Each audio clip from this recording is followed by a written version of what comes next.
back to another episode of the Strive for 25 podcast. And I've got an amazing guest on today, Kyle McDowell, bestselling author and former corporate exec.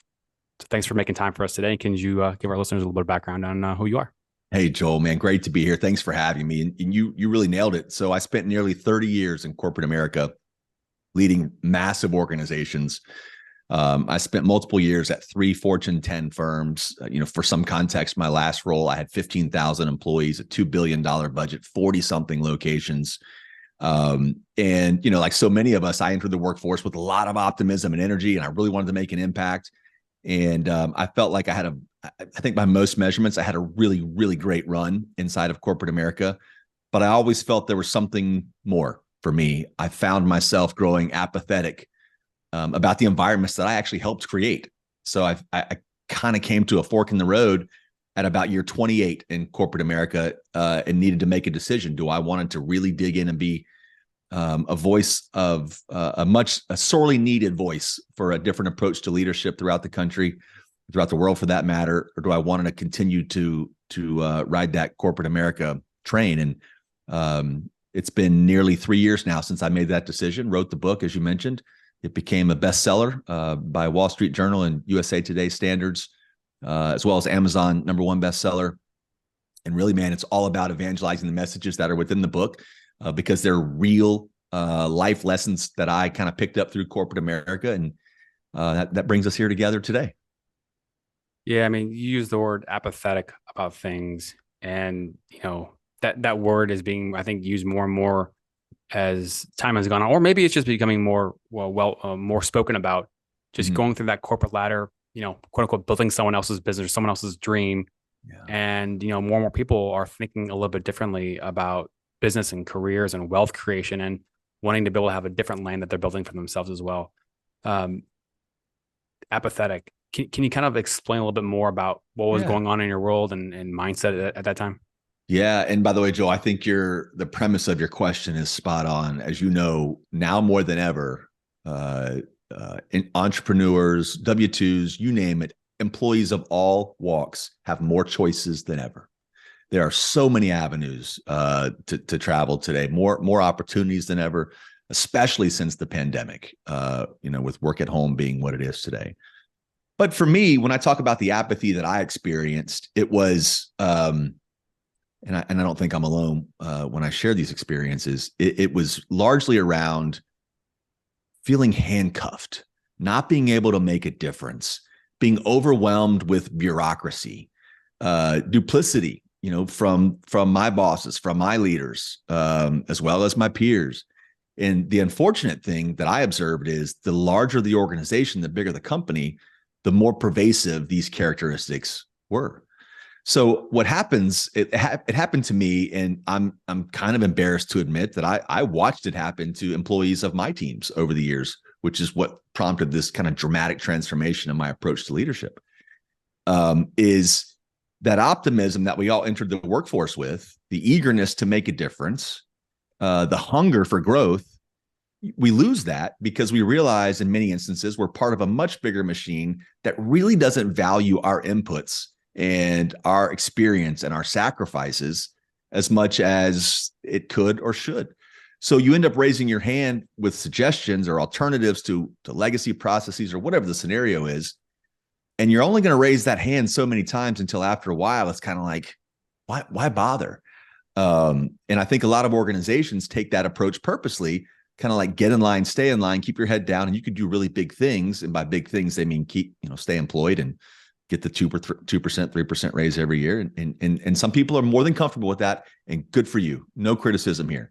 But for me, I always felt like, my time on this planet should be spent towards giving to others and having an impact. So that apathy turned into encouragement for me, because it's what prompted me to start my company, write the book, and be with you today, frankly. Yeah. As you're explaining that, and one of the things that's going through my brain is a conversation that I had today from someone who's actually taken our online course about building a side hustle, and someone that's actually a friend of mine and my family. And she was listening to one of our podcasts, and I forget which one it was, But I went to the bank one day and was having a great conversation, just chatting while we were waiting for something to happen and talking about stuff and entrepreneurs. And, she brought up her side hustle that she was doing. And she's like, Joel, they pay you to forget your dreams. You know that, right? I'm like, holy shit. You couldn't say it any more succinctly or efficiently. And it's whether it's true or not, I think we all can kind of have that emotional connection to those words. And so kind of back to your vision and your goal with the we and the principles. I really want to kind of dig into what's the solution. What does the solution mean? What opportunities are out there to be able to kind of tackle these things? Because it's not just one corporation or 10. It's probably across many types of companies where leadership, can be improved. Joel, before I reply to that, man, the timeliness of the comment you just shared around they pay you to forget your dreams is profound, man. So I have another business other than my speaking and consulting business that I've got about 300 employees there. I was doing a one-on-one with a very, very junior leader, supervisor title, fella's 22 years old. Oh. And I've made this promise to each one. There's about 30 of these supervisors. And I made a promise to each one of them that I wanted to get to know them a little better, understand what makes them tick, because I want to help them on their career journey, even if it's outside of my company. I was meeting with a guy yesterday, 22 years old. And I said, what do you want to do, man? What do you want to be when you grow up? That famous question. And he said, I'm going to be a pilot. Not I want to be. He said, I'm going to be a pilot. And I said, okay. So I asked him a few questions and I could tell it was not a fly by the seat of the pants decision. Like this is something he's invested a lot of time and thought and energy into. And I sensed that he was waiting for a less than positive reply from me. And I said something very similar to what your colleague said. And I said, life will try to stop you from becoming a pilot. The universe will get in your way. It'll be family. It'll be bills. It'll be people saying you can't do it. You name it, you will be thrown curveballs throughout this entire journey. I leaned across the table. I looked him so intently in the eye. And I said, don't ever lose that vision because it will be easy to give up on that dream. You're so right. I love the way you frame it. They pay you, but life also, it gets in the way as well. So, back to the question, what occurred to me around year 24, 25 of my journey in corporate America, because I was a guy, for some context, I was a guy who was maniacally focused on the metrics. And the only thing probably second to that was my own personal growth. And by growth, if I'm being candid, it's money. Make more, better title, more influence, greater sphere of influence. The bigger the organization, the better, all those things. But it was all kind of boiling down to one thing, and that was me. And around year 24, 25, I came to the realization that if I invested the same level of energy into my teams, those that work around me, for me, however you want to frame it, my peers as well, the results would come. And I told myself, if I ever had a chance within an organization to lead in a very different way, in a way that I had never been led, in a we-oriented paradigm, I was going to do it almost as a science project to see if my hypothesis of the results will come with greater fulfillment, by the way, just as they had come the previous 24 years. And it came to fruition, man. I landed a role that I knew had a toxic environment. I was asked, when I took the role, I was asked to lead a cultural transformation. And I landed on 10 principles. I didn't even call them principles at the time. All sentences starting with the word we.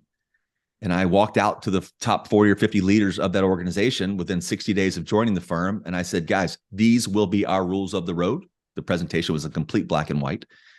And I said, but most importantly, I want you to understand these are the rules I expect you to hold me accountable to every single day. I want you to hold me accountable. There's no leadership gap. And I think I'm fair in asking you to hold me accountable because I will hold you accountable to the exact same set of principles. Because Joel, as you know, a principle is nothing more than a fundamental truth. It's a system of beliefs.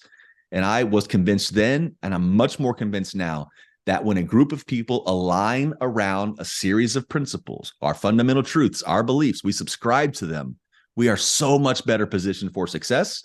We are so less worried about individual success and much more focused on the group success. So for me, it was establishing these principles, living them every single day, living by example, evangelizing them, very conspicuously was what led that major turnaround, not only in my professional career, but I have to tell you, it's changed the way I view my relationships outside of work as well. So do you want to maybe share a few of I'd love those to. principles? Okay. Yeah, I'd love to. And All before right. I All right.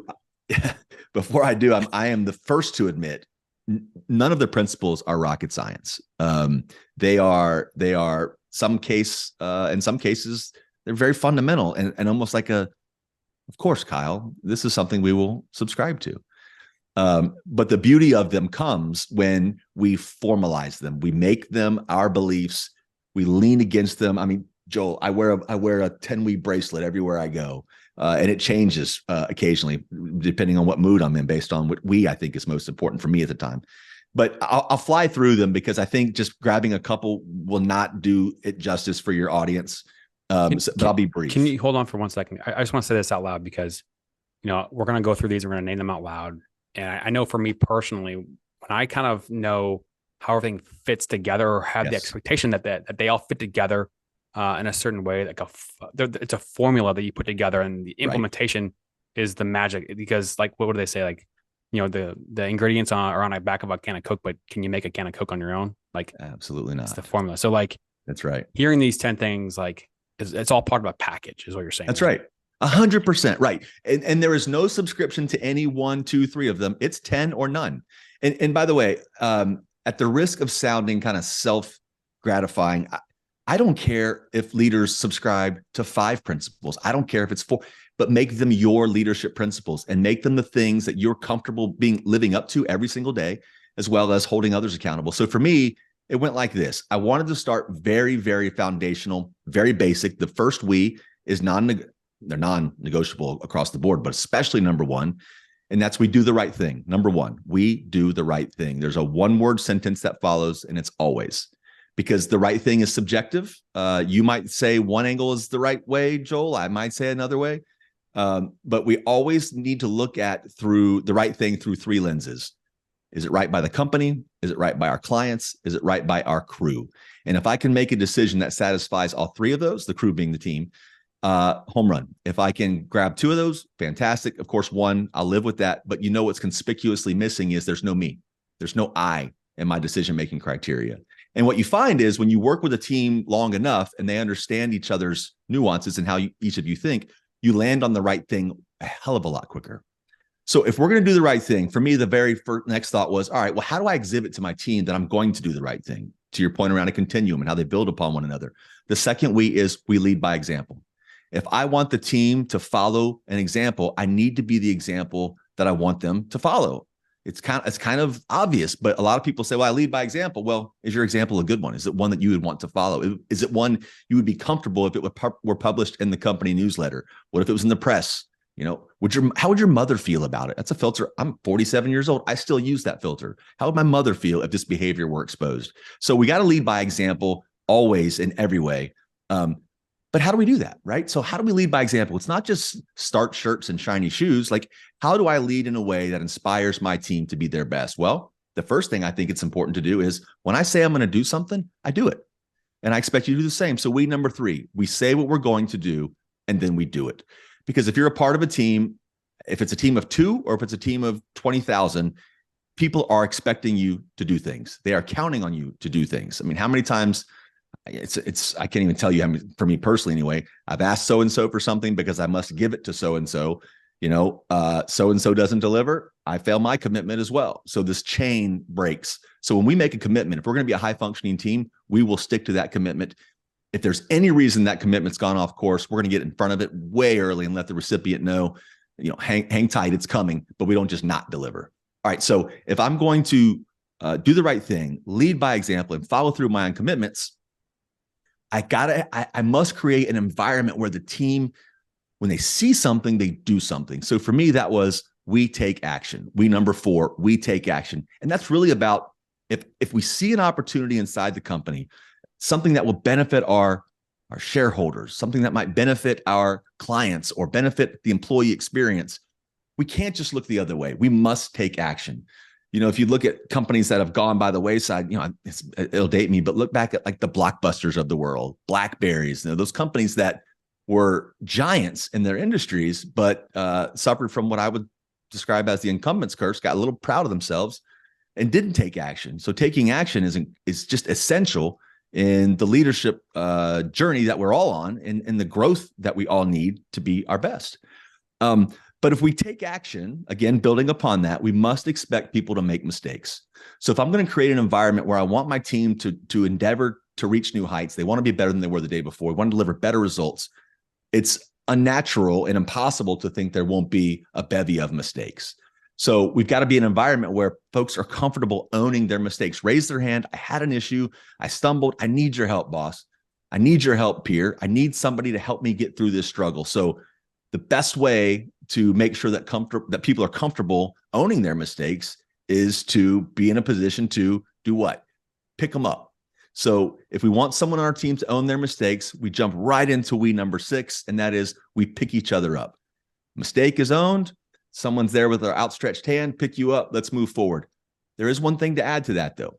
A leader is obligated to pick up members of their team when they stumble. That just comes with being a leader. But I think a leader separates him or herself by the second component of we pick each other up, and that is propelling members of the team to new heights. That's helping them find their next role, whether it's inside or outside of your team. That's helping them get the certification they need, helping them even embrace a side hustle.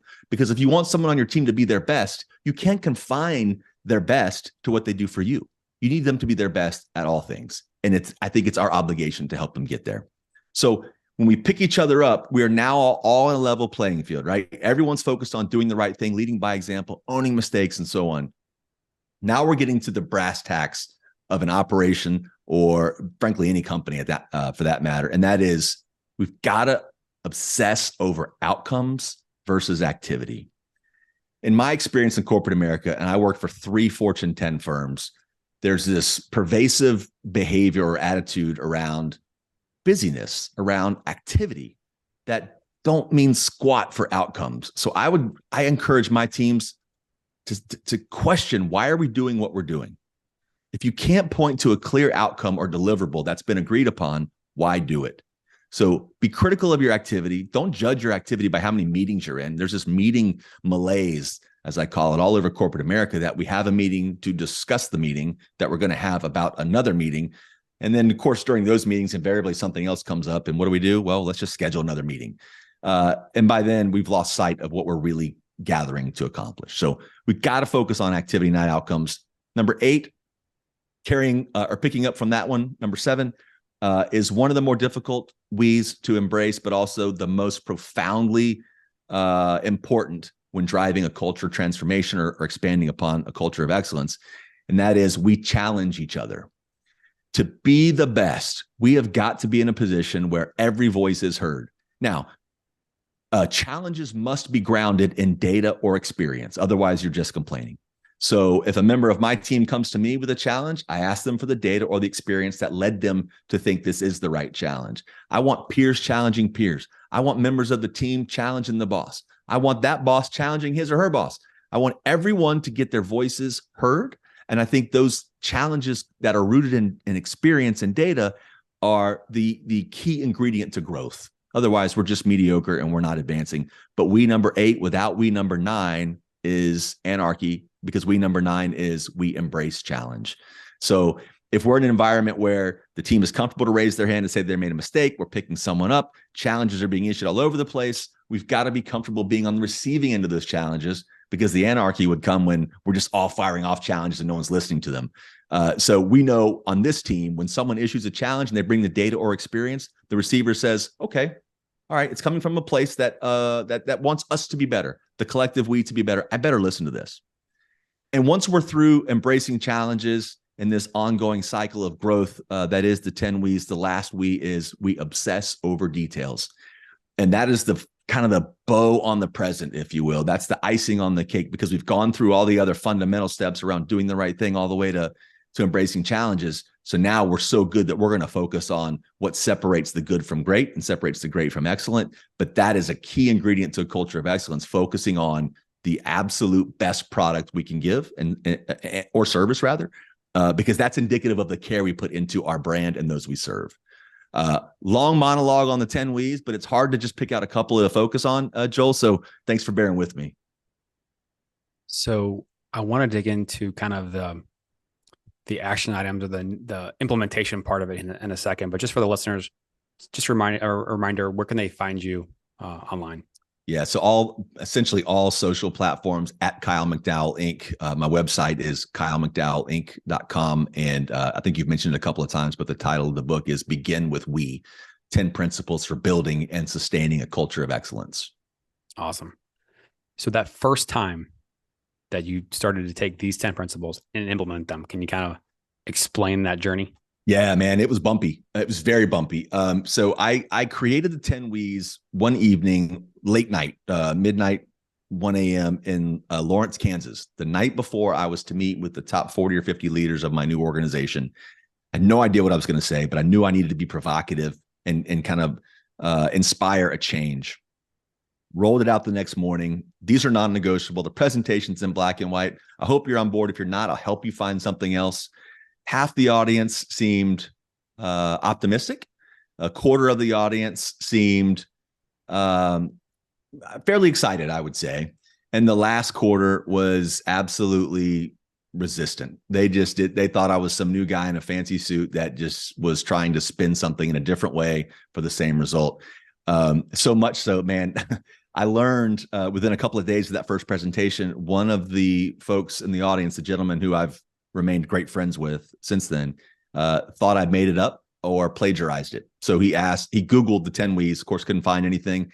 He literally asked for the PowerPoint presentation because he wanted to check the properties to see if I was the creator of the document, to see if I might have borrowed from somebody else. Big convert now. Now, I will add this. When I say it was bumpy, the team, and I don't think they even realized it at the time, I certainly did, they were watching me to stray. They were watching to see if I was going to live and lead with these principles every day, or were they going to be words on a wall? And I'll never forget, there was a resistor, a direct report of mine, VP level person who, and she will acknowledge this to this day, was just difficult for the sake of being difficult. She challenged me at every corner. But I knew if I reacted and banged my fist on a desk and behaved like the classic boss that she was used to seeing, dead on arrival were the 10 W's. The principles would never last because why? I'm not embracing the challenges. I'm allowing someone to issue challenges to me that I'm firing back because of my title I'm allowed to do. And that's garbage. Fast forward 5 years later, I haven't worked at that organization for 3 years. I still do monthly, every 6 weeks or so, one-on-ones with that same person. She and I we're so tight now, but I have to say it has to do with the way that I embrace those challenges and won her over time, frankly. So, it's bumpy. So implementing your own number 9. That's right. Embracing the challenge. That's it. Because I'd be such a hypocrite otherwise. And I just didn't want to be associated with that word. From a timeline perspective of people on a mass scale buying in, what kind of time frame was that? And also kind of what were some of the results or tangibles that were seen that kind of got people to think, okay, stuff is actually working? Yeah, I have to be honest, bud. The first year, I thought there was a lot of pandering going on. I was never convinced that they were really being adopted until I started to travel more frequently. I had 11 locations at the time. I would bounce around to different locations, and I started to see signage that I didn't commission. I didn't request it. I started to see collateral like coffee mugs. And then the team, without my urging, established the 10 We Awards. So if you're observed or caught living one of the We's or really exhibiting one of the We's, you're rewarded for that. It's now on the performance appraisals. The adoption was slower than I probably would have liked, but I never pushed it because I didn't want to be that guy. I didn't want to push principles like a lot of companies push mission statements, which most employees of most companies can't recite. I didn't want to have those hollow words on a wall. So I would say that adoption was slow, but steady, and was probably stunted occasionally by leaders within my organization that reported to me at some, 2, 3 down, whatever the case is, that did not quite embrace it. And I'm not naive, man. There are some to this day that probably still don't embrace it. But when you lead a huge organization, actually any size organization, if you can get 2/3 to 3/4 of the team on your side, the smaller group of resistors will either come around or they'll leave. And either way, you win. So it was, for me, it mattered a whole lot to be authentic, to make sure that I was living them every day, to not push them. And I think the bow on this present would be to share several years after leaving the organization, they had me back to deliver a keynote because they were still in practice, still the cultural manifesto for this firm. And that was a humbling, flattering moment because it meant that, years later, they were still living them and I was long gone. That's awesome. Would you say that from kind of the consistency of being able to implement and continue to push the concepts, having a problem or a challenge or a struggle, someone coming to their superior or you or whoever else and asking questions about how to solve it, are those some of the best examples to be able to reinforce these? That is you nailed it. That is the best example. So I mentioned we challenge each other. My man, there was never a day that would go by that I wouldn't be in a staff meeting or even a casual conversation where one member of a team would say to the other, hey, listen, Joel, we challenge each other, right?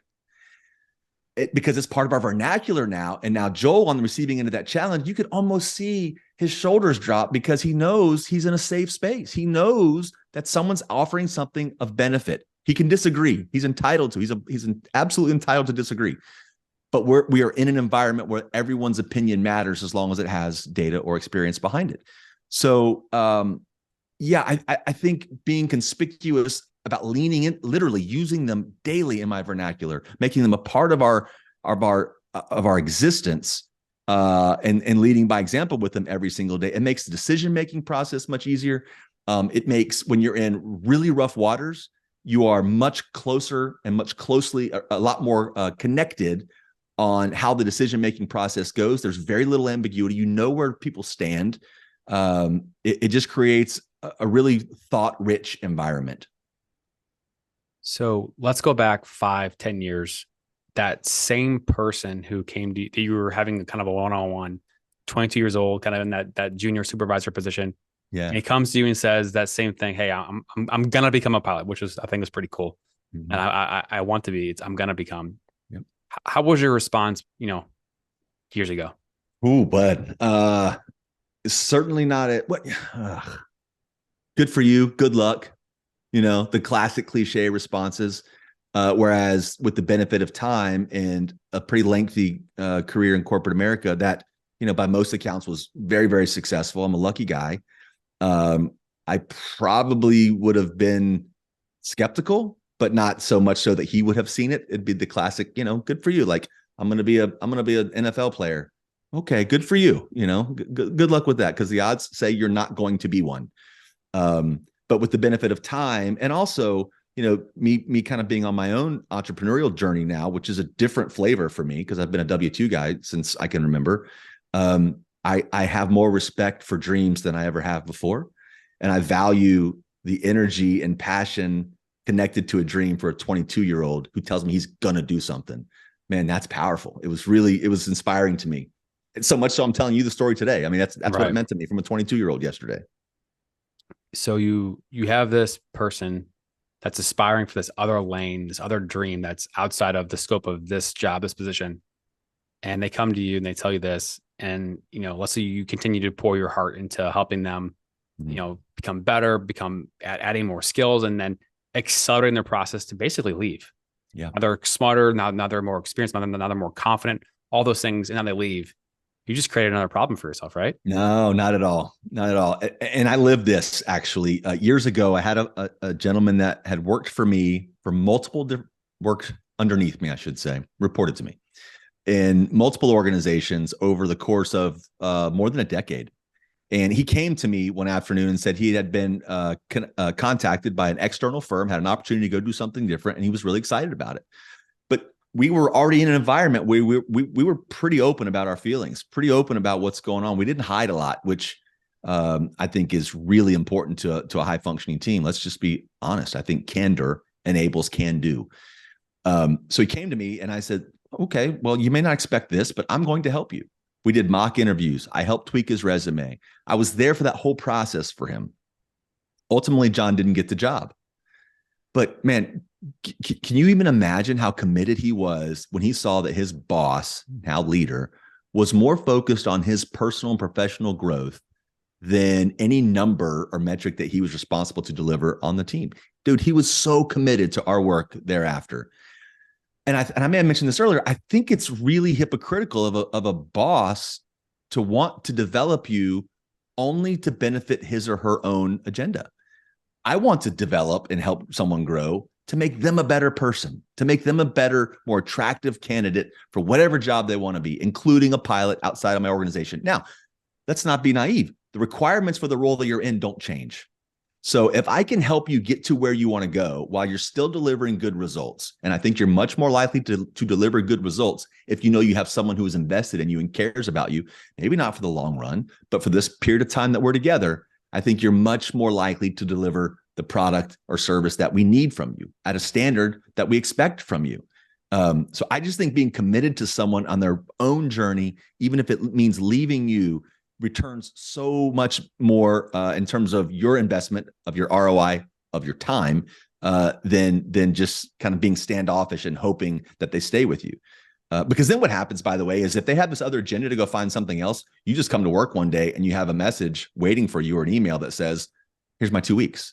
Wouldn't you rather know that this is what's happening and you kind of help them get there and be a part of that timing?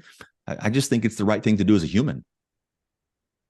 I absolutely love that. And you know, obviously the we part of it means it's not necessarily self-serving, but like when you create that environment and someone, you know, goes to you and they want to invest in themselves and you work on this and they don't get the job and they're still there, and now they're even more invested. Yes. I have to imagine that person's probably at the water cooler or wherever else, and they're probably talking about some of those things. And that stuff, that environment spreads. And then how does that affect hiring? It does spread, and it creates a momentum, and it creates a magnetism that teams outside of yours, they want to join because they see what's going on. Again, I'm not naive. It's work. There are things about it we don't love, but if we can make it this environment that people actually find fulfillment in it and they look out for one another, this whole collective we, I think people are much more likely to be excited about it. It's easier to attract candidates. And what I think is important, though, is to not just to take my word for it. So if Joel, if you're interviewing with me and you want to join our team, I want you to meet other members of the team. Don't just hear it from me. I want you to hear it from people that live it every single day, not just me. Because I believe if we enter these relationships, because that's what they are when you join a company, you don't necessarily join to work for, United Health Group. You join and you're working for Joel or you're working for Kyle. That's who your contact is. If you have that relationship and you are open and understand how each other works, man, what a fun time. And again, it creates that magnetism because now that Joel, you've joined my team, you may have another colleague from another firm that is interested in joining as well. So we kind of travel in packs, people that have this paradigm.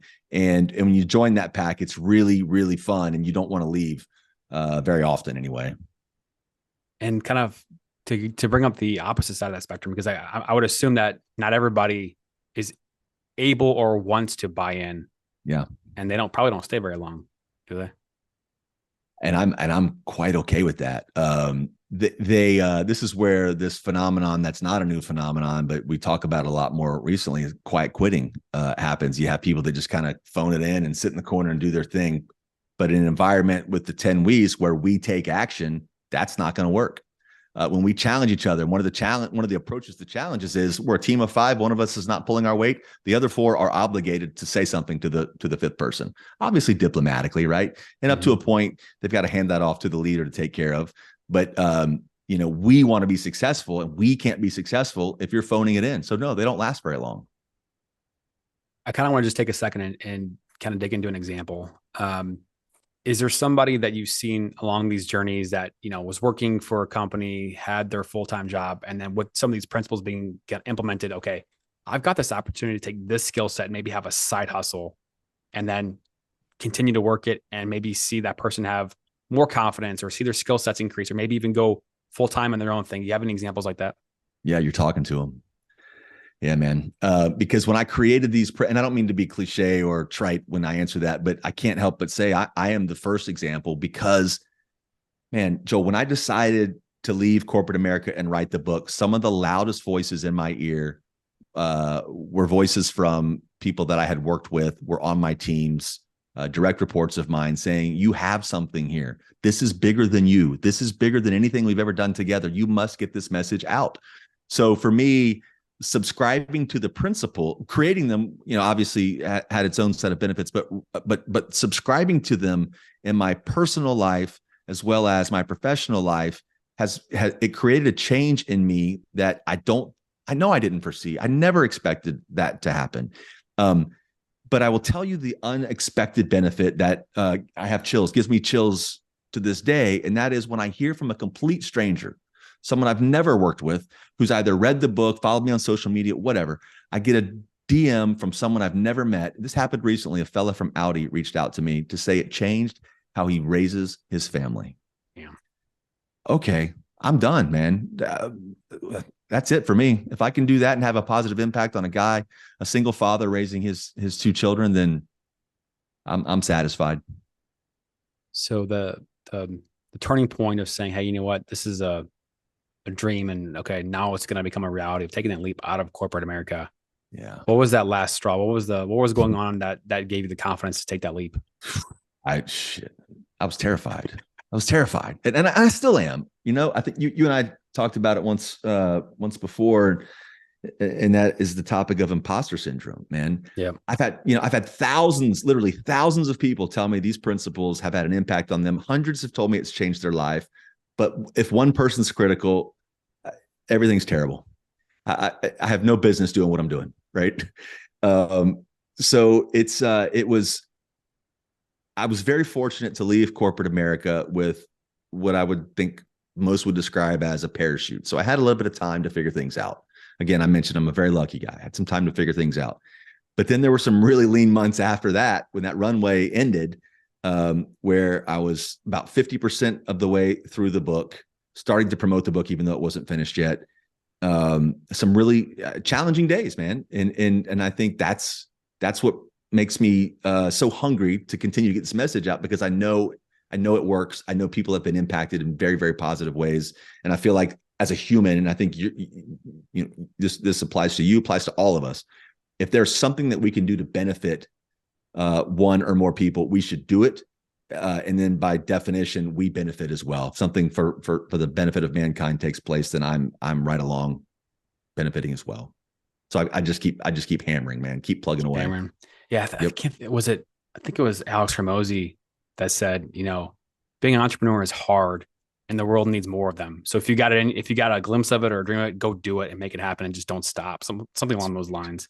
Hey man, what in life is worth having that's not hard? Mm-hmm. If it were easy, everyone would do it.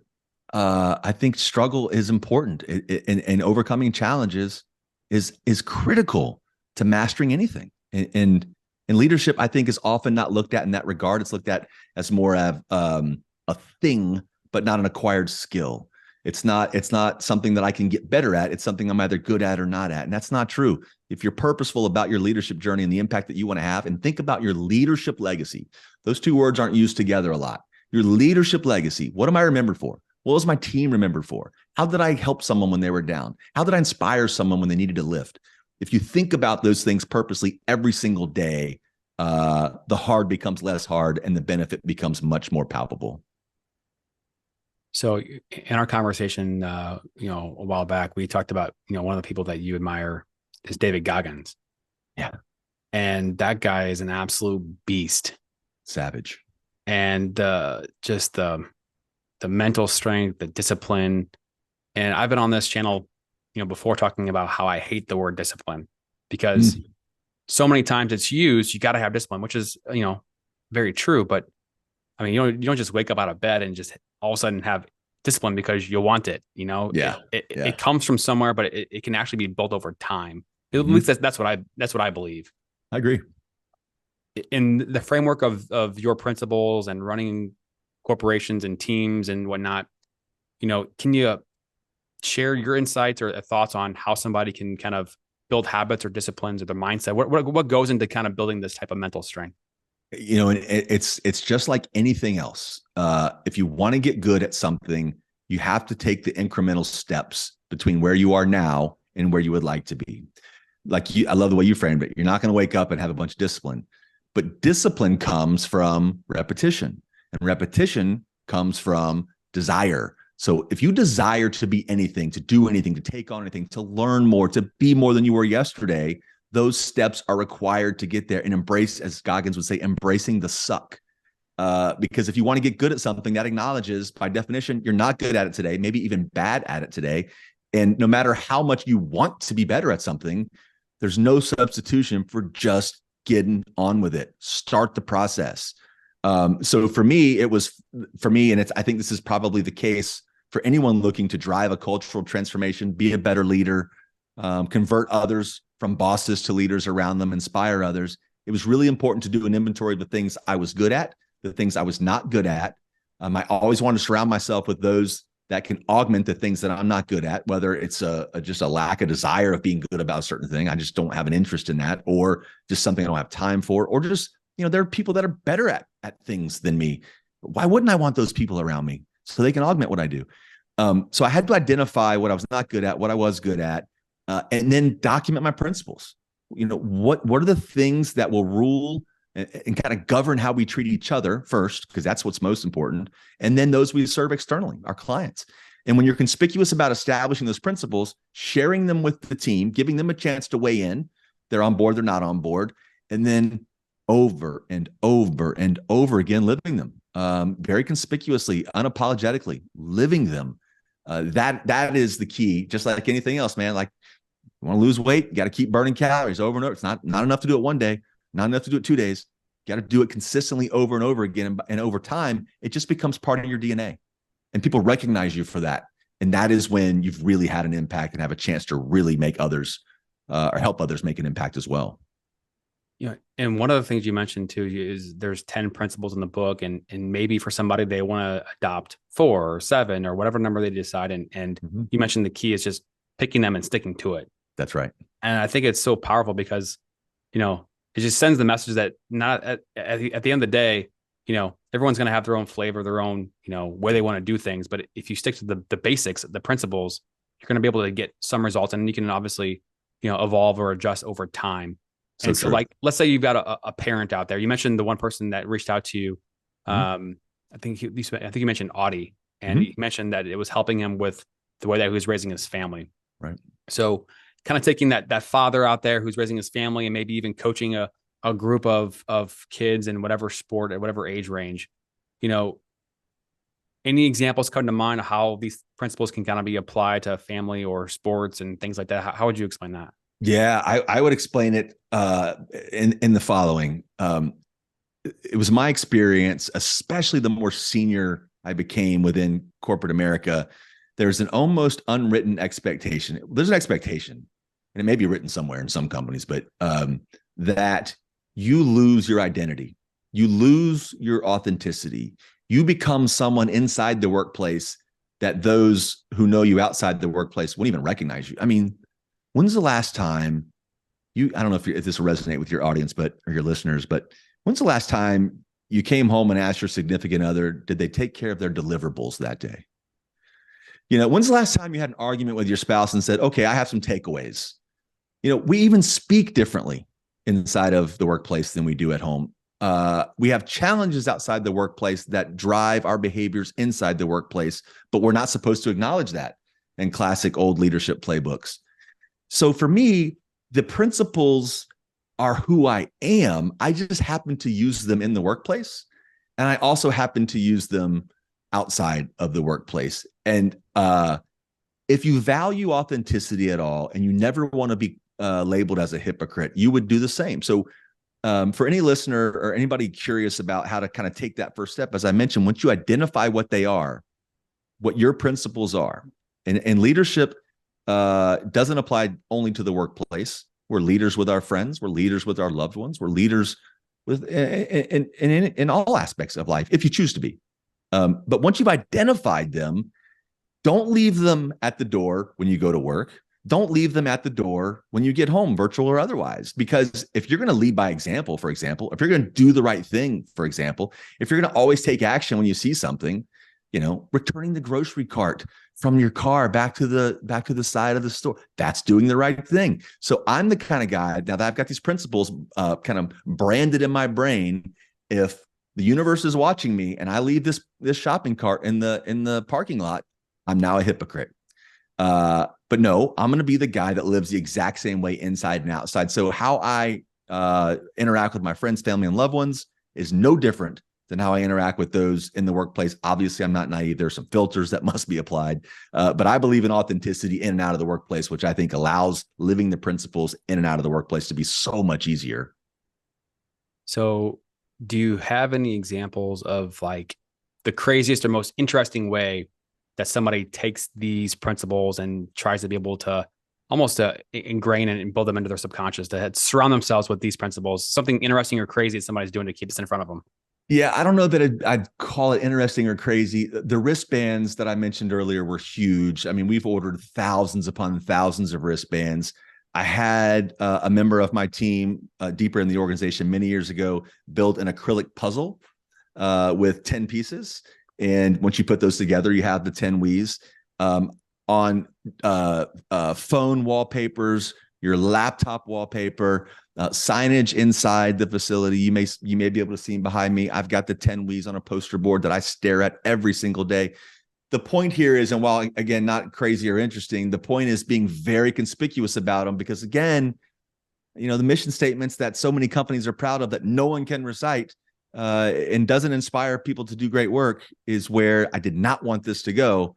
So, and by the way, I should share, I have turned down work, either speaking or consulting, both work with companies who I feel are in the business of just checking a box, a cultural transformation box, a leadership development box, and they're not really on board with kind of living these things. And I know that the moment I leave the building, it's going to be back to the same old, same old. I've turned that work down because it must be lived at every level of the organization, and certainly must begin with the leaders of the organization. So conspicuously displaying them, using them over and over again is the most creative way I can think of, and the most creative way I've seen, candidly. So kind of going back to this, like how you would address a certain situation. So let's say you've got an individual who has got a lot of talent, has a good head on their shoulders, a good mindset in terms of their intentions, but just for whatever reason, just stuck in a lull, stuck in a comfort zone, just something was going on in their life that something's just not clicking, and they're just stuck. Mm-hmm. With these principles and in the book and all the things that we've been talking about, what type of question would you be asking that person? Yeah. Love this question, man, because it is those scenarios that our leadership mettle and our level of care is really tested. It's easy to lead a group of high performers and the results are always good. But when someone's struggling, your ability to connect and relate with them, be empathetic with them, authentically empathetic with them is really tested. I like to first, by the way, provided the following is true, this is the approach I like to take. First, reaffirm with that person, they are the person for the job. I know you got something going on. You don't have to share those things, but your performance gives it away. You're stumbling. I want you to know, I know you're the right person for the job, and I am committed to you. That might involve you reassigning some of their work temporarily. It might involve you lessening their workload temporarily. And I certainly don't mean indefinitely. So we set a time frame around this stuff, and this type of improvement must happen by this point.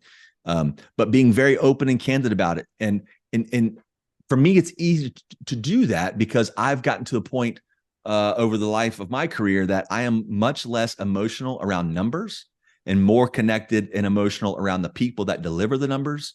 So when I used to be maniacally focused on the number, I lost sight of the importance of the person delivering the numbers. So when someone has stumbled and they need that hand, you got to be open and upfront that the results are not where they need to be. Nobody needs to be, don't sugarcoat the results. If they're bad, they're bad. It's not my opinion. We have a threshold. You're under that threshold. We got to get better. But reaffirming that they're the right person, recognizing there's an opportunity to do better, supporting them by maybe lessening their workload, reassessing that they have overcome the challenge in a given period of time, 30, 45 days, whatever's appropriate for your world. And hopefully, not hopefully, because hope is not really a strategy, but with that strategy, you do see the improvement that we need. In the unfortunate circumstance that the improvement is not achieved, you've already established the expectation of what's going to happen next. Either we move on to some disciplinary action, including perhaps separation, but never is it a surprise. I'm here for you. I want you to be better. I'm going to do my very best to get these barriers out of your way, and we're going to move on from this. But you know it's important to achieve this level of excellence. Otherwise, the conversation will probably be a little more difficult. So if you're someone's out there that's not in a management role and just doing their job, how would you explain kind of how this book or why this book could be impactful or important? Just kind of summing that up, and if they're not already in that management role. Yeah, sure.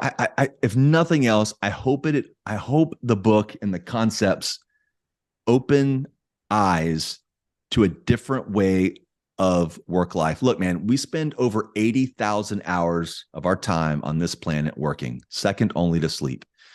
So if you're not in a management position, you still deserve to be a part of a team that inspires, encourages, and gives you an opportunity to be your best. If you're in a place that doesn't do that, you have a boss, not a leader, but a boss who is more concerned with checking boxes and playing I gotcha when you misstep.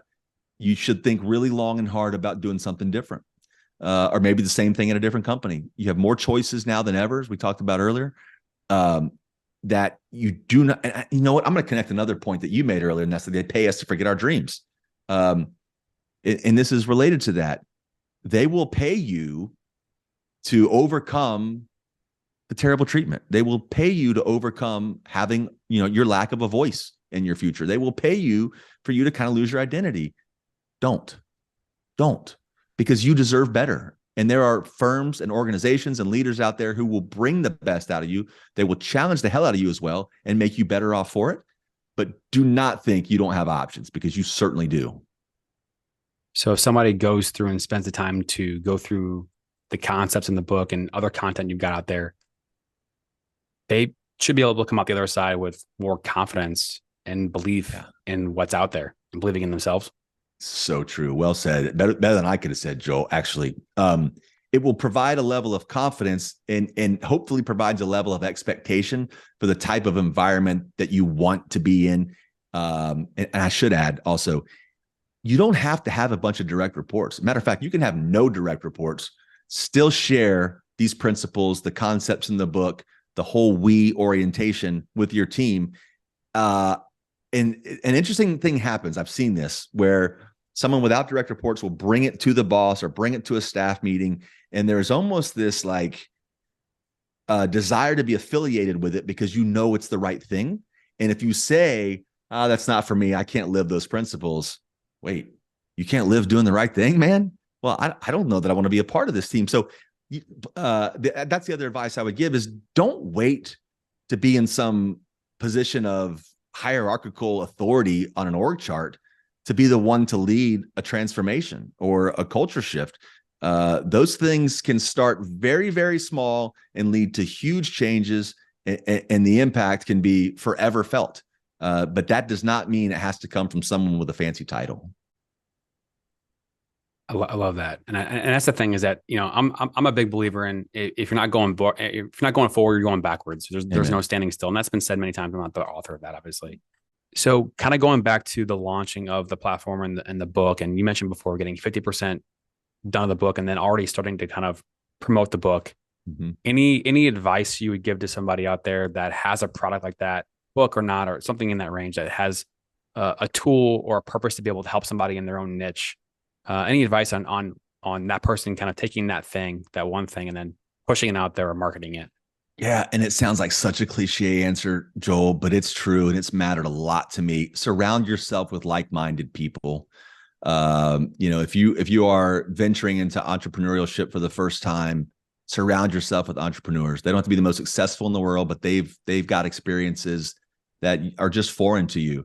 And I think a beautiful byproduct of surrounding yourself with people of a similar kind of ilk as it relates to trying to build something can do nothing but inspire you. Even when they have negative experiences to share. You can learn from those experiences. I had to make a conscious choice within the last few years to really focus my time and energy with those that make me better, and staying away from those, what I would, a term I learned recently, these energy vampires, someone that just kind of sucks, right? So surround yourself with like-minded people, get smart around the topic that the topic or industry that you are venturing into, be prepared for setbacks, be okay with those setbacks, and never forget, they pay you to forget that dream. They pay you to forget that dream, right, dude? So know that is the universe telling you, and it will happen regularly, that you should not be doing what you're doing. And that's when, and this is what Hormozy said, that's when most people stop. It gets hard, you stop. You should be better than that. You want to be better than that. You just lose sight of it sometimes, and then it's easier to put off what you've been putting off, and then you continue to put it off. But where's the satisfaction in that? I had to, and I'll add this. During one of the darker times, that's probably an exaggeration, but one of the low points of book writing where I was like, do I really have this in me? I would purposely reach out to ex-colleagues. They didn't know it at the time, but the purpose of the outreach was them to pump me up a little bit. And they didn't know it. And it just subliminally started to happen for me. And I thought, oh, I feel better after this phone call. Let me call Julia, and I'll chat with Julia for a minute, kind of get my druthers about me, and go back to work. Because at the end of the day, I feel like, man, if you're doing something just to make money, or you're doing something just for notoriety or fame or whatever the case, and you lose the part of the impact and those you can influence and the fulfillment that comes from that influence, if you don't have that, I think you will find yourself separated, isolated, and probably not hit the potential that you could otherwise hit. Because I got to tell you, brother, the work that I do, I am almost exclusively motivated by the outcomes and the benefit that other people feel and see, not the financial components that come with it. Man, I've given speeches for free. If I knew the team was invested in a change and had a leadership group that was behind the change and would support it, it's my obligation to do this because I know it works. And I think if we all looked at our endeavors that way, the obligation that we have to mankind to be better, to do something better, to drive change, to have an impact, we can weather those storms. You mentioned kind of that low point in reaching out to ex-colleagues, right? And they don't realize it, but they're really reaching out to them subliminally or whatever to get that energy inside. Kind of on that same wavelength, is there a moment in your journey that kind of just, one moment, kind of Patrick Bet-David talks about this as a paradigm shift that shifts the way you look at things and puts you on a different trajectory, typically a hard struggle, pain, failure, whatever it is. Can you kind of pin it on one thing that changed the way you look at this stuff that gets you to here? Well, I'll put it this way, man. I'll share something with you that I don't know that I've ever shared on a podcast. So within a 1 year period, I left corporate America. I had learned that the child I was raising was not mine. A really, really horrific experience. And the pandemic hit. All within a few month period, I was isolated. I had started the book writing process. But it was that collective group of experiences that was kind of a gut check moment for me. And I can see how people can really spiral when facing adversity, because it would have been easy for me to spiral. But that's when it was so important to lean on my support system. I'd entered a new relationship, had a wonderful girlfriend who was now my wife at the time, allowed me to lean onto her for support. I have a buddy up in the Panhandle who recently published his second book. He understood what I was going through. So connecting and leaning into those that really do care about you, and remembering that this adversity is not lifelong. It does not define me. It is not who I am, and I have more to offer. I think is how I would kind of characterize those few months. It was a dark period, but getting those random DMs from strangers about the impact the principals have had, getting asked to go speak at a company that I hadn't worked at for several years, incredibly inspiring. And just the reaction the book has gotten in general has told me that all of that struggle was worth it. Thank you for sharing that. And that's the one thing that I think is important to really talk about, because at the end of the day, like, we said it before, life is not linear. You don't just have just like straight upward, track up a mountain. It's a series of ups and downs and forwards and backwards. And sometimes you lose confidence and sometimes you doubt yourself. And it's the ability to keep on going and That's it, pull brother. yourself out. And maybe like you mentioned, it's, support system, maybe it's something else. There's no easy button. You got to figure it out for yourself Well and said. just keep going. Well said. Well said. And what motivates me to dig out of this is maybe different than what motivates you. It doesn't matter. Find your motivator. We all Yeah. have it. I think sometimes, and look, man, we're all human, and there will be days where it seems insurmountable. But you do have more to give. You always have more. Back to Goggins, you always have more to give. You really do. So one of the things that I never thought that I'd be bringing this up to you, but at least I personally see a kind of a connection because I'm a sports guy. I played sports all my life. Same. Wasn't the best, but I played decent high school and low level D3 baseball. So I've been in a competitive environment and I love that. Right, as just an average Joe person, that's the stuff that I had to work hard to be able to kind of keep things going and keep playing. Sure. And so when I see teams like the 1991 Minnesota North Stars, who were an 8 seed that beat the Blackhawks in the first round and went to the finals and lost to the Penguins. You see teams like the 2007 Giants that beat an undefeated Patriots. Yeah. I could go on, but personally, the hits here in St. Louis is the 19 St. Louis Blues, where we've never won a cup until that point. 50 something years, the first 3 years of their existence, they went to the finals and lost, and they never gotten out of the third round. And so they were in last place, like in December, and changed their coach. No significant changes to the roster. And all of a sudden, like things just started clicking and winning and winning. And I remember this point vividly. It was in February, like February 2nd. They were playing the Tampa Bay Lightning, who were the number one team. And like start to finish, 60 minutes, just were knocking people around and won the game 2-0. I'm like, holy shit. Like, I think they weren't even in a position for playoffs yet. I was like, holy shit, like this thing could actually happen. Like I've never seen a team dominate that much. Yeah. And like that team, the principles of we and being bigger than yourself, playing for your teammates, playing for the we, losing that me, I part of it. Like I have to imagine these principles are, whether they know it or not, these principles are being applied in different ways to some of these groups and teams that are doing things that nobody ever thought that they would do. So true. And the thing that you said that captivated me most was at the very end, whether they know it or not. A lot of leaders lead with principles and they don't even know it, and good on you. That's fantastic.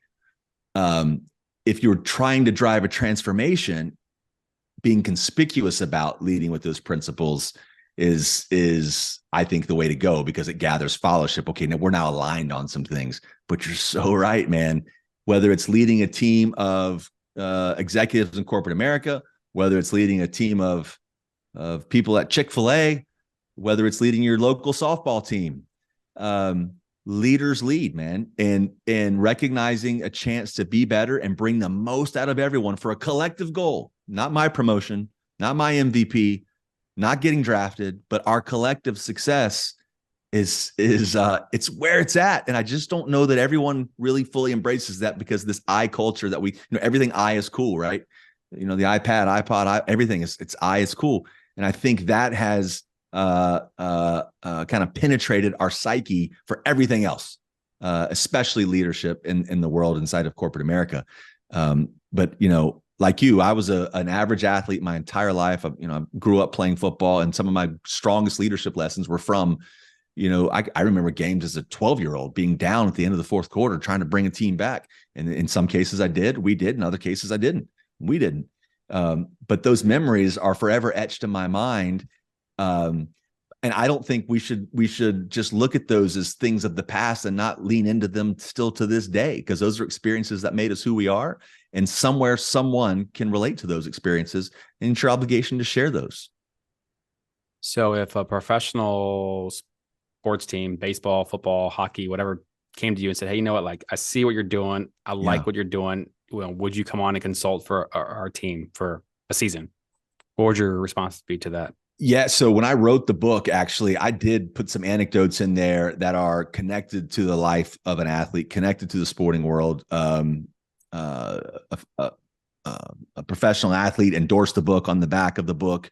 And his quote was, "The principles apply from the office park to the ballpark."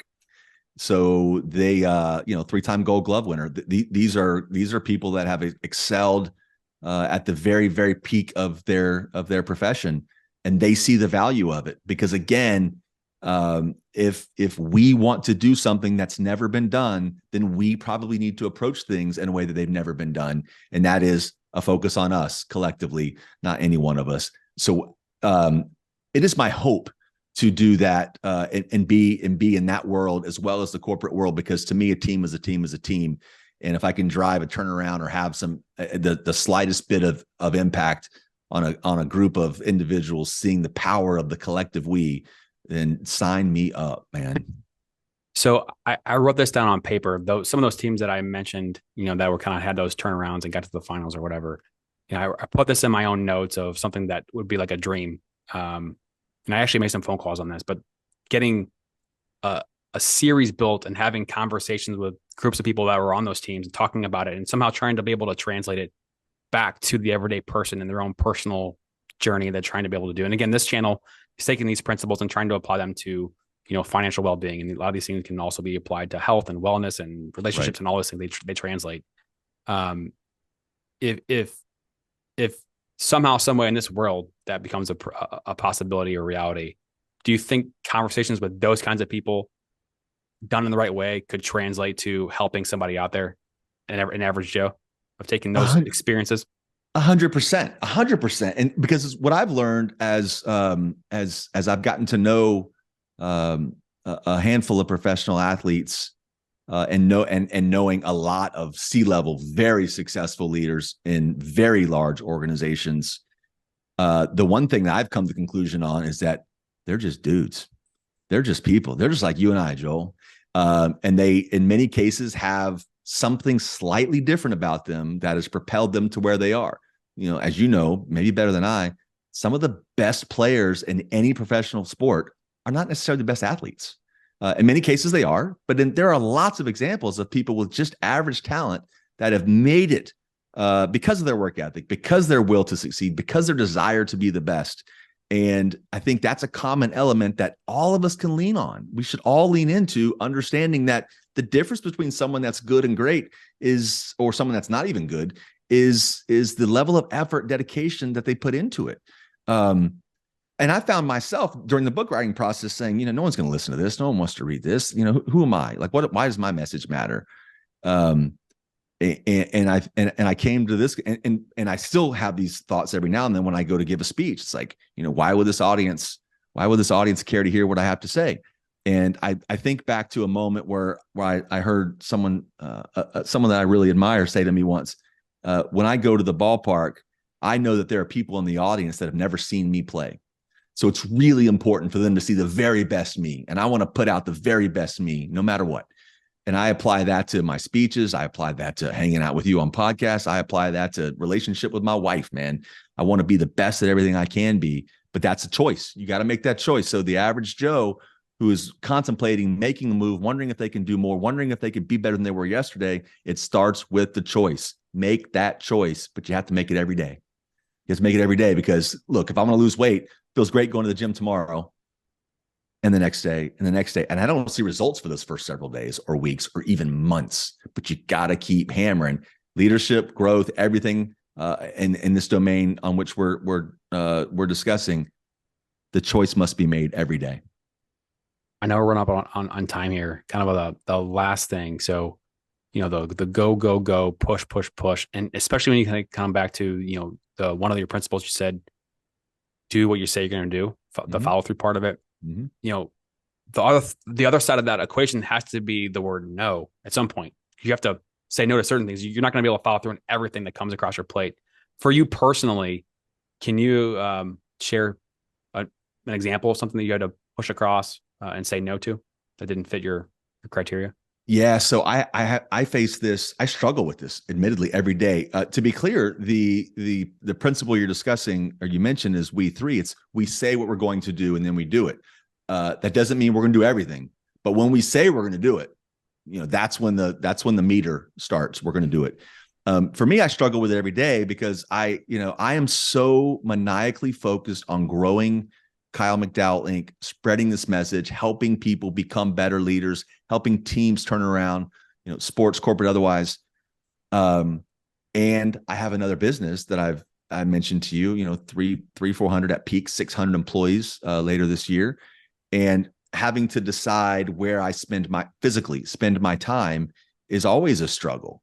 And I have to go through this process and make that choice every single day. Okay, is my time spent at the office for business X over here, is that time well spent? Will it further my agenda in that domain? My agenda in that domain, by the way, is to develop really great leaders who never thought they had a chance to be in a position that they're in. Most of them have never had a leadership type role. It's to inspire people deeper in the organization to be better, take on more, provide for their families. Okay, if what I'm going to do today does that, I'm going to be there. Likewise, if I know I've got to get some social media posts out, or I have to do a podcast or an interview, or whatever the case is, I have to weigh, is that activity that day going to drive to the outcome that I want? And that is these principles becoming household expressions inside of, all of our homes, all of our workplace. If what I'm doing that day is not that means to that end, then I can't do it. I won't do it. So it's this balance, right? Are these activities aligned with the outcomes that I am aspiring to deliver? And if they're not, I'm not doing it. And that does, by the way, result in less time with friends occasionally. It results in less time with loved ones. It does result in, maybe not doing as many fun things as I would like to do. But I made the choice that these things are important to me, and they're what I'm trying to do to have the legacy that I want to have. It makes the choice easier when I look at it through that lens. So last thing, I've asked you this before, sort of. So I'll ask it again. So in your world, this kind of niche that you've built of being able to help leaders in all shapes and forms. So not limiting to just that, across the board. Okay. Who is the one person that just for whatever reason you just like, what, I want to meet that person that's alive? Alive. Can I give two? Yeah, absolutely. Absolutely. I'm a big Ray Dalio fan. Wrote Principles, which I didn't even know existed when I started writing my book. I think that guy, he embodies a common sense approach, a data-driven approach, a practical approach, radical candor, as he calls it, that inspires me. So I think Ray Dalio is someone that I would really love to sit down and have a conversation with. I'm always intrigued to sit down with successful athletes because they have in most cases, have put in a lot of work to get to the height of their craft.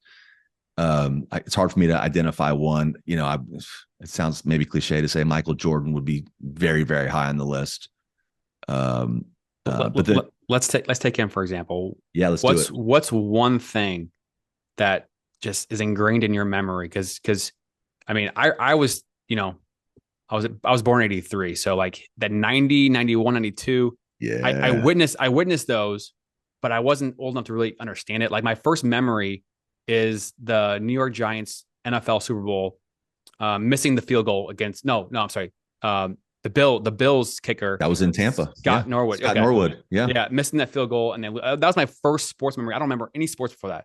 But that second three-peat, I remember vividly the whole thing. Like I could talk hours about it. Obviously, after seeing The Last Dance, you get the revisuals of seeing it again. Yeah. What's one thing that stands out? What's kind of cool about this, where you just went, being born in 83, what you missed was so many close calls before Jordan became Jordan, before the three-peats started. Getting to the Eastern Conference Finals, not getting to the Eastern Conference Finals. Guy played 16 seasons, won 6 championships. That means 9 of them didn't result in a championship, and many of those came before the height of the Bulls. I put a quote in the book from Steve Kerr, who, I don't know if you realize this, man. Before Steve Kerr joined the Bulls, he averaged 4 points a game. He was with all due respect, he was really nobody. In the book, I layer in this quote where Steve Kerr talks about Jordan just brought the best out of everyone. You can question the approach, man. He was really rough on his peers. But all with the common, all with the be all end all in mind of us being the best. And he knew how to poke and prod certain individuals of the team to get the best out of them. And Steve Kerr, as you know, went on to great heights at the NBA, and now leading as a coach, arguably one of the greatest franchises, or at least the historical run that this franchise, the Golden State Warriors, have been on, has been, nothing short of remarkable. And he credits a lot of that to the environment that Jordan built inside of those early 90s Bulls.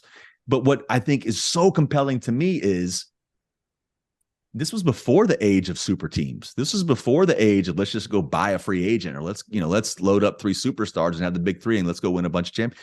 He did it largely with the same team. Again, no disrespect intended. Look at guys like Horace Grant.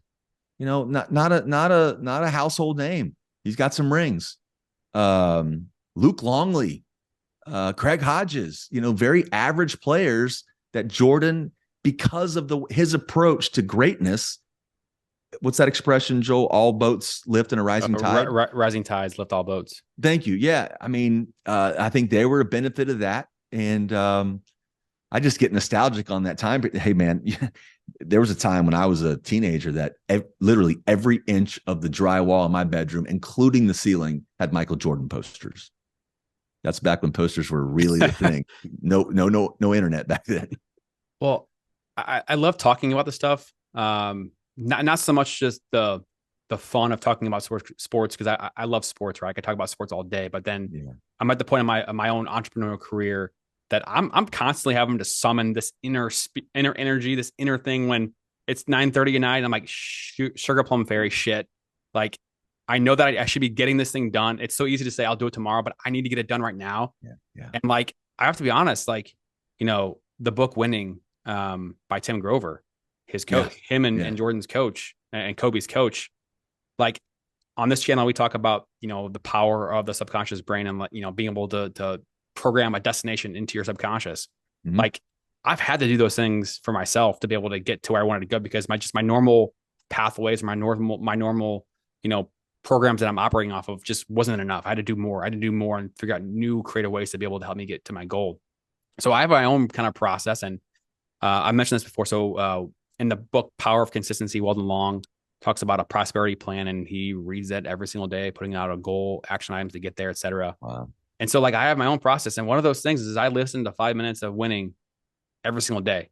Just the voice just brings back all those memories of just greatness. And like, one of the highlights that I remember, I don't remember which episode it was, but it was just, Jordan and the team practicing and doing wind sprints, and they weren't talking about it at the time, but I knew what was going on. Jordan was in the zone all the time because he practiced harder than anybody and everybody. Every single time he was sprinting faster than everybody. It's like, that work, it matters, even it's contagious. Yeah. It's contagious as well. And I think, you know what, man, I think a lot of us, we reserve those types of internal dialogues for those at heights that we think we will never reach. Like, just because Michael Jordan is the best player in the history of the sport doesn't mean that you can't have those same aggressive approaches to what you do. If you are a plumber, there is no reason you can't aspire to be the world's best plumber, right? And it takes a choice every single day. Kobe talks about that. You mentioned Kobe Bryant.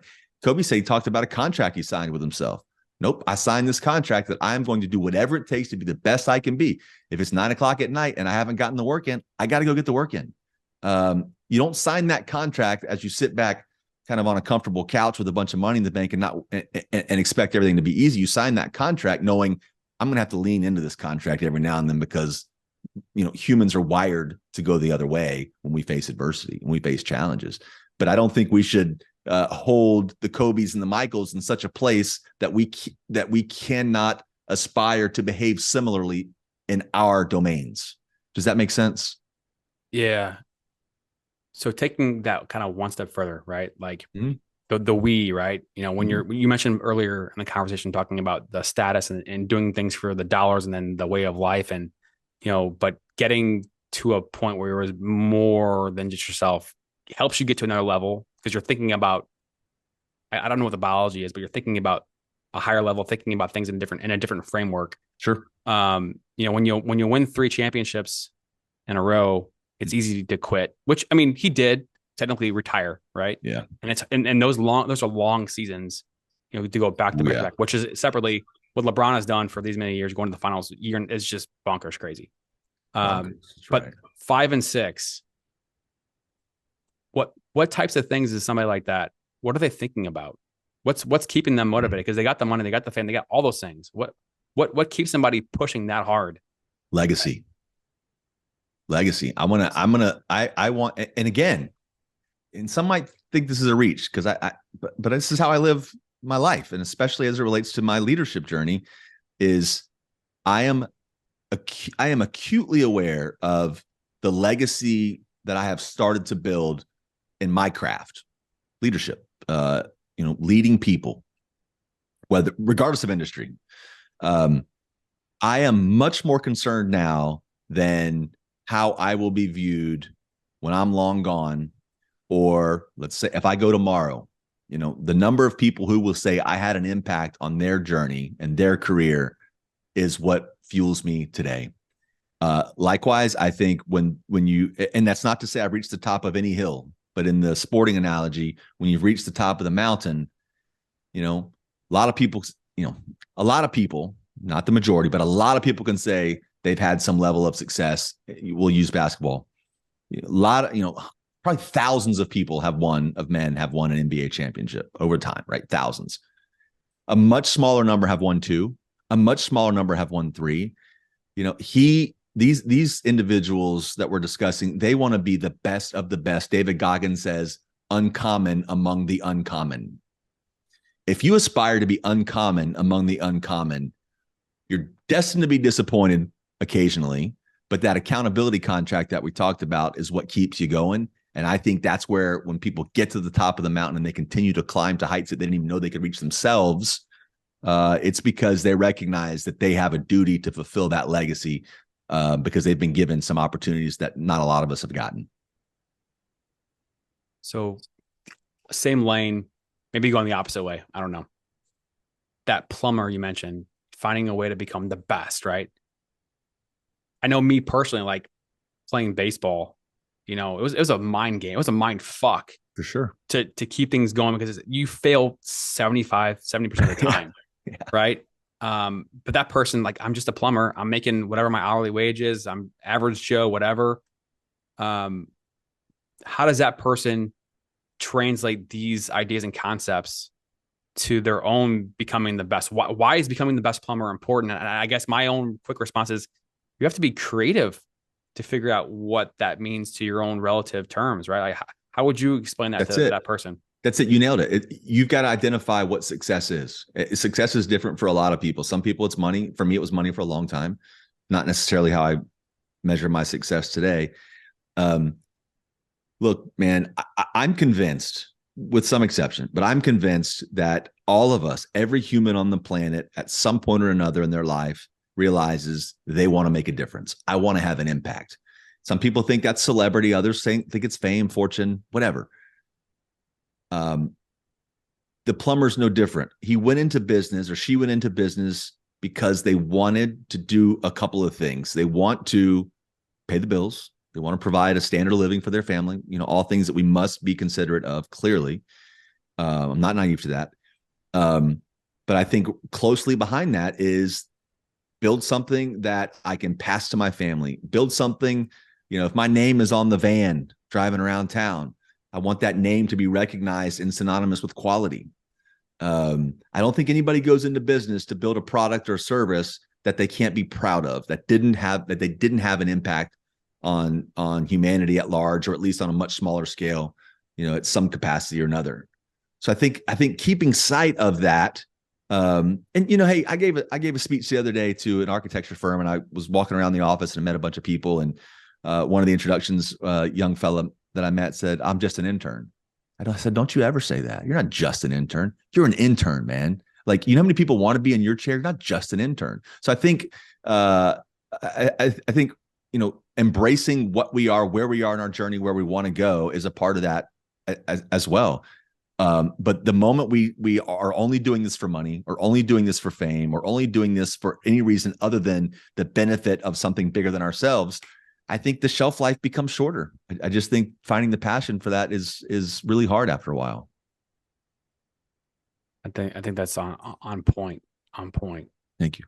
So, when I have the Minnesota North Stars crew, or the 2007 Giants, or the St. Louis Blues on air, and we're talking about these types of things, which I love talking about these things, because when people are talking about these things on air, it's because they're a different person today than they were a year ago or 10 years ago. They're here to talk about and share it and help the next person. I think that's so important to say out loud.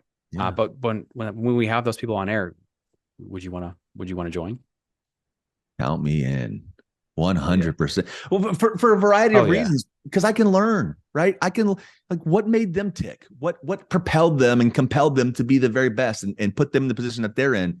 I think we should all endeavor to be sponges in the things that, really motivate and inspire us. I mentioned earlier, I got a buddy that's professional athlete, professional baseball player, recently moved to another team. He's been with the same organization for 10 years, signed as a free agent with another team recently.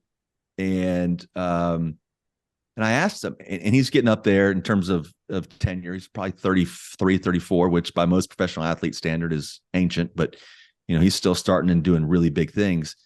He talks about watching these young bucks on the team and the talent that they have and the technique that they deploy in their craft, and how he endeavors to learn from them. Here's a guy that's been in the league 10 plus years, been in the bigs 10 years, man. And he is taking leadership, instruction, technical instruction, and sponging from people that are 10 years his junior. Got to put that ego aside. Long way of saying, please have me join you. I would look forward to that. Oh yeah. Please. Oh yeah. Okay. Yeah. Okay. And that's the thing, is that, be getting a point in my own journey and failures and struggles, and, like the imposter syndrome you mentioned before, like, is like this podcast. I mean, we're over 60 episodes in. Like, I've had this thing in my brain that I wanted to be able to share, but I've been questioning myself for too long. And is it worth it? There's so many people that are great out there and that have done all these great things. And, like, for me to get out of my own way, I had to kind of get to the rational point of, like, hey, in my niche, we're talking about finances. There's plenty of people out there who are doing it, but guess what? There's still a problem out there. Like 40 to 50% of the average Americans don't have more than $1,000 saved. So clearly there's an issue that's still out there. There's people out there that haven't been receiving the message in the right way to help them. And so my job then becomes, okay, well, then I have to figure out how to reach that person. It's my job to figure out how to be able to help that person in their own way. And I had to get to that point. And part of, winning and hearing Tim Grover talk about those two guys, Kobe and Jordan, he uses the words the way that most people count down to a deadline, 4, 3, 2, 1, and the pressure comes on because the deadline's coming, and you half-ass whatever to get a project to the finish line. It's like those guys, they pick a vision, they pick a goal, and they don't stop till they get it. They count up. And that one thing, it just hit me in the right moment. It's like, well, shit, I just need to just do the work, and the results will follow, and just reallocate, regroup, and just keep going and keep doing and keep going. And so, like, if you're out there, I mean, hopefully this is something that's helpful. If you have any questions for Kyle or myself, you can email us at joel@strivefor25.com. And if they're for Kyle, we'll make sure they get to Kyle, or they can message you on, give us your Instagram one more time. Just about any social, man. It's at Kyle McDowell Inc. Cool. Okay. So I have some goals. I have some work to do. If I'm going to get to, don't we all? The moment you say you don't is, that's a sad day. You may feel like it's a great day, but there's always work to do, man. What was it? I'll probably botch this cliche, but I do believe it's true. Being successful is just getting up after being told no over and over and over and over again. And I think the more that we recognize those no's are a part of the process and they make us better the next time we're faced with another no, the more likely we are to succeed. But it's never an easy journey. You know, you and I are both testaments to that. Totally. Yeah. I mean, last thing, I mean, I've said this before, but yeah, Mr. Beast, most people know who that is, you know, the Oh yeah, most successful YouTube person out there in the world. And like, I honestly, I didn't know who he was until 2 years ago. Just, I've been living same, under a rock. same. Um, but I think he went 7 years without ever getting more than 1,000 views on a video. 7 years. And it's like, I don't know how that's possible other than like, he just loved what he did. He loved it and didn't care. Well, and Joel, just for context for your listeners, what's that guy doing now? Whatever the hell he wants to do now. At what, to what end? How much is this guy making now? He got offered $1 billion. So I mean, he's making hundreds of millions, I would think. I'm with you. My point of bringing that up is 7 years and no more than 1,000 people said, "Hey man, I like what you're doing." Now hundreds of millions of people are saying they like what he's doing. And oh, by the way, they'll pay him a shit ton of money for it. Right. If that's not a lesson in adversity, I don't know what is. That's inspiring to me. And was he 20 something? Yeah, 20, whatever, 5, 4, I don't know. And so the roadmaps are there. It's just a matter of continuing to push the pedal. Well said. Keep hammering. Cool. That's right. Okay. Until next time, I can't wait for the next time we catch up. It's been a pleasure. Loved it. We'll talk soon. Yeah. Thanks, Joel. Thanks, Kyle. Thank you for listening to another episode of the Strive for 25 podcast.